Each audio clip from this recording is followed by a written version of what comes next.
মাননীয় স্পিকার, আপনাকে ধন্যবাদ। আমি প্রথমেই কৃতজ্ঞতা প্রকাশ করছি মহান আল্লাহ রাব্বুল আলামিনের প্রতি, যিনি সর্বেসর্বা, প্রজ্ঞাময়, পরাক্রমশালী এবং সুমহান।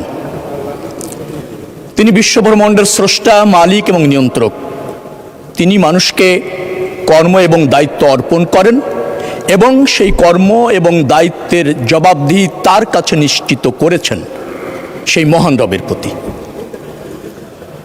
আমি স্মরণ করছি শহীদ রাষ্ট্রপতি জিয়াউর রহমানকে, যিনি স্বাধীনতার ঘোষণা দিয়েছিলেন এবং সশস্ত্র সংগ্রামে নেতৃত্ব দিয়ে এই বাংলাদেশকে স্বাধীন করেছিলেন, যিনি বহুদলীয় গণতন্ত্র প্রত্যাবর্তন করেছেন,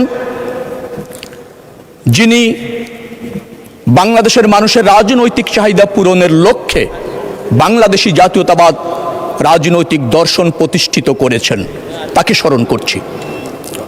স্মরণ করছি আমার নেত্রী, যার নেতৃত্বে আকৃষ্ট হয়ে, উজ্জীবিত হয়ে, অটল থেকে বাংলাদেশ জাতীয়তাবাদী দল করার ক্ষেত্রে অনুপ্রাণিত হয়েছি, ব্রত থেকেছি সেই নেত্রীকে, যিনি উত্তম শাসন ব্যবস্থা, বহুদলীয় গণতন্ত্র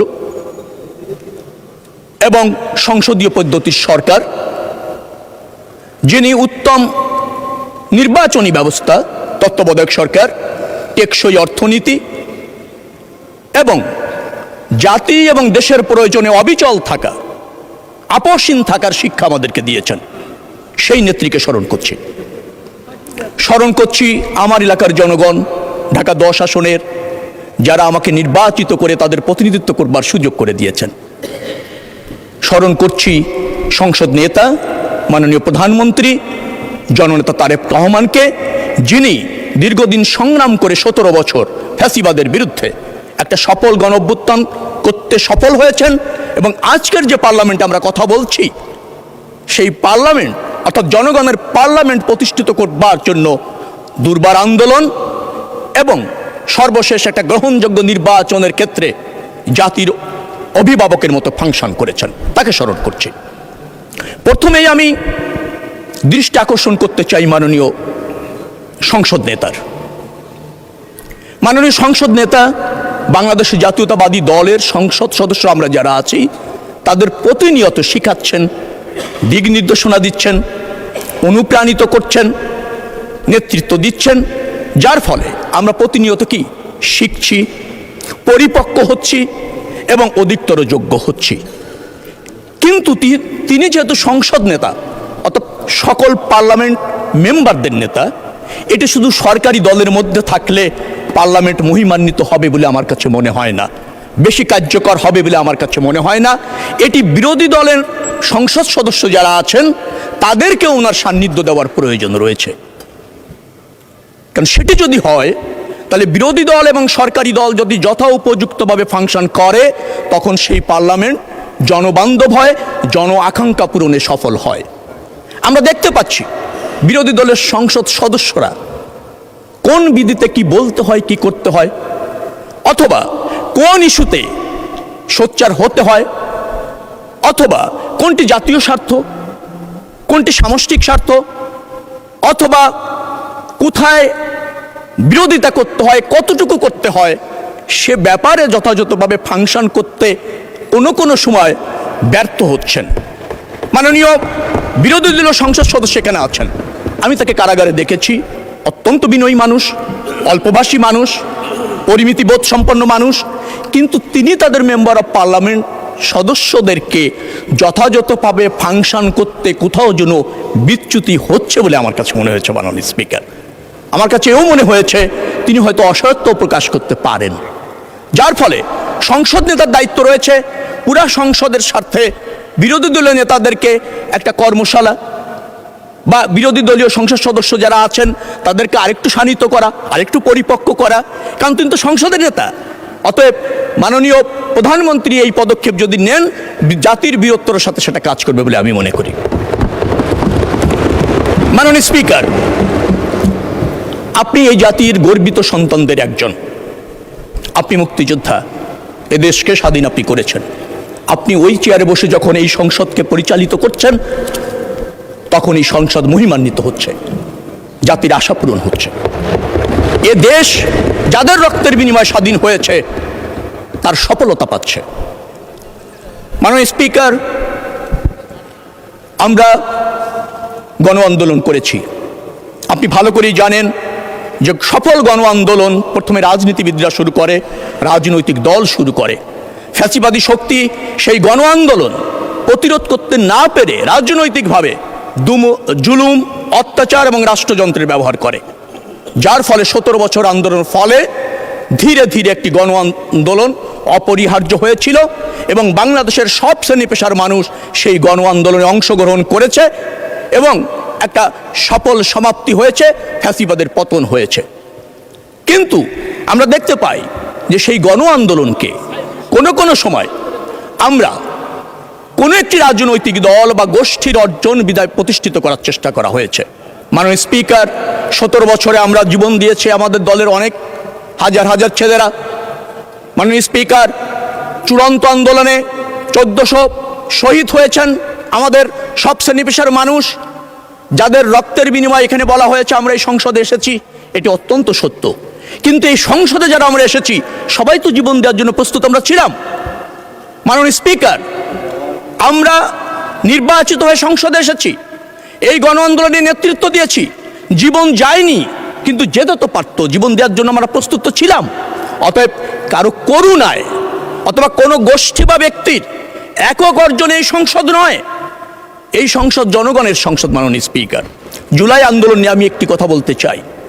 28 জুলাই যখন বিএনপির নেতাকর্মীদের ঢালাওভাবে গ্রেপ্তার করা হচ্ছিল, মাননীয় প্রধানমন্ত্রী যখন এই আন্দোলনকে কোঅর্ডিনেট করছিলেন, তিনি আমাকে ফোন করে বলেছেন, রবি, আপনাকে ঢাকা মহানগর দক্ষিণের প্রধান সমন্বয়কারী হিসেবে নেতৃত্ব দিতে হবে।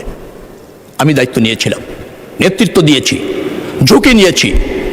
এই 17 বছর ফ্যাসিবাদী আন্দোলন সফল করবার জন্য 193টা মামলা খেয়েছি, 9 বার জেলে গিয়েছি, 97 দিন রিমান্ডে থেকেছি, 4টা মামলা সাজা হয়েছে, 3 দিন গুম থেকেছি।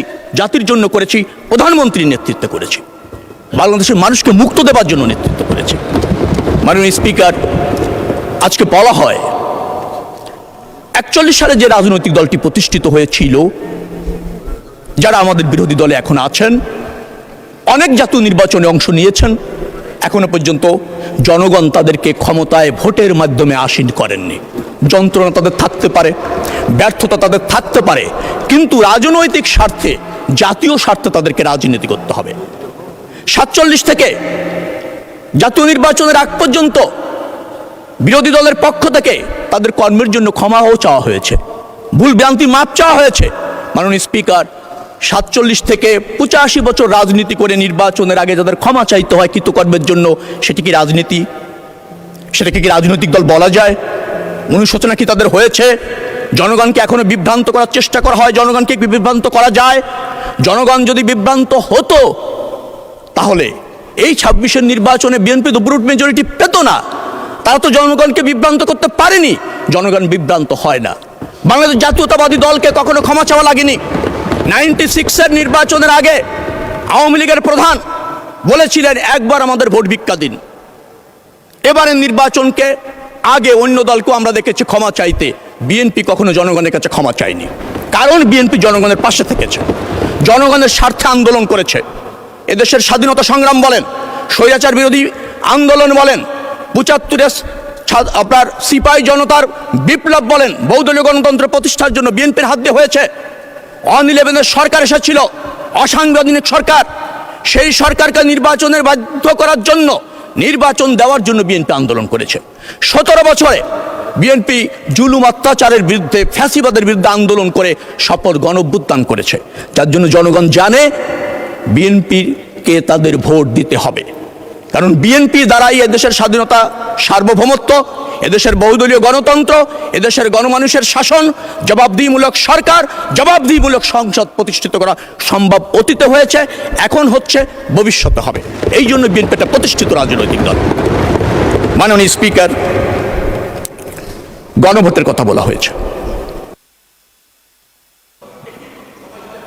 মাননীয় সদস্য 10 মিনিট আপনি বলেছেন, অনেক টাইম, তারপরে আপনি 2 মিনিটে শেষ করেন। ধন্যবাদ মাননীয় স্পিকার। গণভোটের কথা বলা হয়েছে, সত্য গণভোট মানুষ 71% মানুষ রায় দিয়েছে। কিসের জন্য?